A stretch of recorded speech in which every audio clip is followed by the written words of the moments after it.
Өткен видеода біз консультация басында тарту процесі кезінде қандай қателіктер тартудың жоққа шығарылатыны көрсетілген болатын. Ол біріншісі, ол бағалау қателігі, оны біз енді видеода айтылды. Ендеше екінші қателік, ол эксперттілік. Консультант өзінің эксперттілігін көрсетіп, бағалау барысында сұрақтар қойылып, сұрақтардың жауаптары жинақталғаннан кейін, соның жауаптары бойынша консультация жүргізіледі, проблема шешіледі деген осындай эксперттілік қателігі болады. Яғни эксперт, консультант, мен сенің проблемаңды білемін, қалай шешу керек екенін білемін, мен сені бағалау кезеңінде көптеген сұрақтар қойдым, сол сұрақтардың жауаптары бойынша мен сенің проблемаңды білемін деген осындай қателік жібереді. Бұл қателікте тарту процесін жоққа шығаруы мүмкін. Ендеше келесі қателік, ол фокусқа ерте өту. Өткен видеода тартудың мотивация консультацияның 4 кезеңін айтып өткен болатынмын. Ең басындағы бірінші, алғашқысы ол тарту, екіншісі фокус, үшіншісі ынталандыру, төртіншісі жоспарлау болатын. Ендеше фокусқа ерте консультант қалайда консультация барысында мәселені шешкісі келіп, фокусқа ерте өтіп кетіп жатады. Яғни мәселеге ерте өтіп кетіп жатады. Клиенттің сұраныс барысында айтқан мәселесін ғана қарастыру барысында сол мәселе бойынша сұрақтар қойып, сол мәселені шешуде қандай да жолдары бар, клиентпен сол туралы сұхбаттасып бастайды да сол мәселені шешкісі келеді. Бірақ клиенттің өмірінде ол мәселеден бөлекте өмірлік үлкен мәселелері болуы мүмкін. Сол мәселеге алып келген қандай да бір жағдайлар болуы мүмкін. Клиент сол туралы айтқысы келсе, тарту процесі барысында, қызықтыру процесі барысында айтқысы келетін дүниені консультант айтқызбай, тек қана келген проблемасымен ғана жұмыс істеуді көздеп, тек қана сол проблема аясында, сол проблемаға ғана фокус қойып, тек сол проблема аясында сұхбаттасқан кезде, ол да тартуды жоққа шығарады. Сондықтан бұл жерде фокусқа ерте өтіп кетпеу және тек қана келген сұранысы бойынша ғана соның аясында ғана жұмыс жасамай, клиенттің басқа да өмірлік жағдайлары жөнінде клиент ынталанып, сол туралы айтқысы келетін дүние бар болса, соған жол беріп, өйткені сол өмірлік жағдайлар оның осы мәселеге, осындай проблемаға алып келуі мүмкін. Ендеше сол тартудың тағы жойылуына алып келетін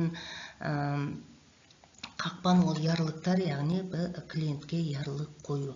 Бұл жерде мысал ретінде клиент өзінің мәселесін айтып жатқан кезде, өзіне ярлық қоюы мүмкін. Мен сорлымын, мен қолымнан ештеңе келмейді, мен неудачникпін дегенде, ендеше консультант соны сіз енді өзіңізді сорлымын деп санайсыз ба, қаншалықты сорлымын деп санайсыз деп, консультант ондай ярлықтарды қоймау керек, айтпау керек. Мейлі клиент өзіне ярлық қойып, өзінің ярлықтарын консультантқа айтқан жағдайда да, консультант ол ярлықтарды қайталамау, ол ярлықтарды клиентке қоймау маңызды. Клиент өзі айтқан кезде өзінің ярлықтарынан жұмсақтау қарауы мүмкін, бірақ консультанттың қойған ярлықтарына клиент қарсылық білдіруі мүмкін.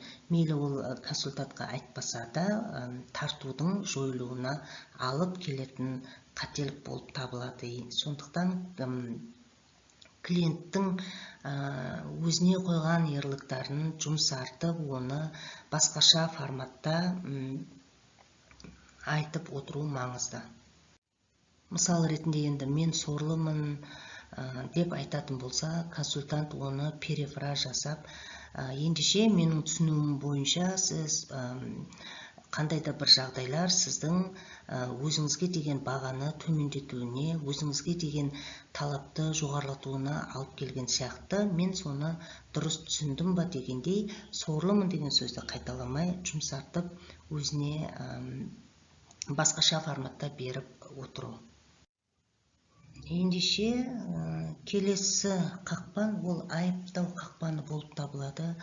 Клиент тарапынан болсын, консультант тарапынан болсын, кінәлілерді іздеу, кінәлілермен кінәлі адамды өзгерту жолы деп айтамыз ба, яғни клиент қандай да біреуді кінәлап келетін болса, консультанттың қалай жауап бергені дұрыс. Яғни бұл жерде біз кінәлілерді тауып, кінәлілерді жазалау ол біздің жұмысымызға кірмейді. Біздің сұхбаттың мақсаты қалайда осы мәселені шешу.